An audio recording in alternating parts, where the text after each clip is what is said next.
శ్రీ వెంకటేశ్వర స్వామి లడ్డూ వివాదం ప్రపంచవ్యాప్తంగా తీవ్ర చర్చకు దారితీసిన, భక్తుల మనోభావాలను దెబ్బతీసే విధంగా చంద్రబాబు వివాదాస్పద వ్యాఖ్యలు చేసినా, ఆ వ్యాఖ్యలను భుజాన వేసుకొని తందాన అంటున్న పవన్ కళ్యాణ్, హిందువులను రెచ్చగొట్టే వ్యాఖ్యలు చేస్తున్నా, కూటమి ప్రభుత్వంలోని పెద్దలు నరేంద్ర మోడీ, అమిత్ షాలు ఎందుకు ఇంతవరకు నోరెప్పలేదన్న ప్రశ్నలు పెద్ద ఎత్తున వినిపిస్తున్నాయి.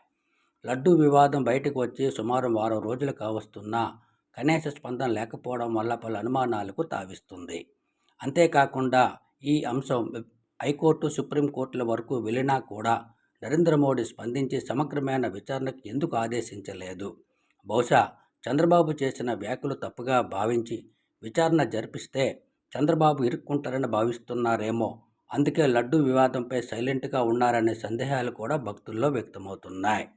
ఎప్పటికైనా స్పందించాలంటూ భక్తులు విజ్ఞప్తి చేస్తున్నారు.